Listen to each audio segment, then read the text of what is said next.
টানা 2 হারে সুপার 8 থেকে যখন বিদায় নেওয়াটা সময়ের ব্যাপার বাংলাদেশের, ঠিক তখনই অস্ট্রেলিয়াকে হারিয়ে টাইগারদের শেষ চারের ক্ষীণ আশার আলো জ্বালিয়ে দিল আফগানিস্তান।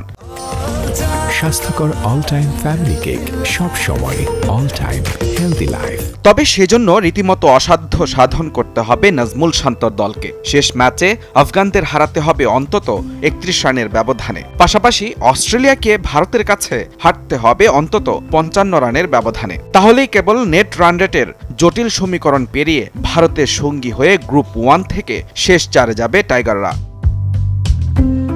যদি নিজেদের শেষ ম্যাচে বাংলাদেশ ও অস্ট্রেলিয়া জয় পায়, তাহলে বাংলাদেশের আর কোনো সুযোগই থাকবে না, বাদ পড়বে আফগানিস্তানও। তখন সমান 4 পয়েন্ট নিয়ে সেমিতে যাবে ভারত ও অস্ট্রেলিয়া।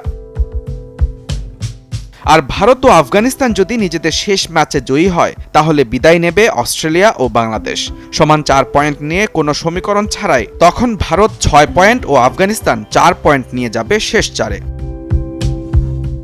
তবে গ্রুপের সমীকরণ জটিল হবে তখনই যদি নিজেদের শেষ ম্যাচে অস্ট্রেলিয়া ও আফগানিস্তান জয় পায়। তখন কোনো পয়েন্ট ছাড়াই বিদায় নিতে হবে বাংলাদেশকে। বিপরীতে ভারত, অস্ট্রেলিয়া ও আফগানিস্তানের হবে সমান 4 পয়েন্ট করে। তখনই আসবে নেট রান রেটের জটিল হিসেব। তাতে অবশ্য 2.425 নেট রান রেট নিয়ে এগিয়ে থাকবে ভারত। তবে রোহিত শর্মার দল বাদ পড়বে তখনই যদি অস্ট্রেলিয়া তাদের 41 রানে হারায় আর আফগানিস্তান বাংলাদেশের বিপক্ষে 83 রানে জেতে।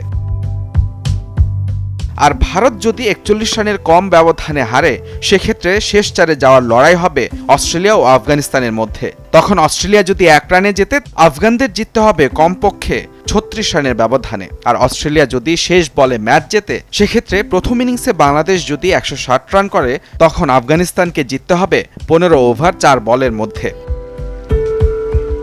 মুজরাবিন তারেক, যমুনা স্পোর্টস।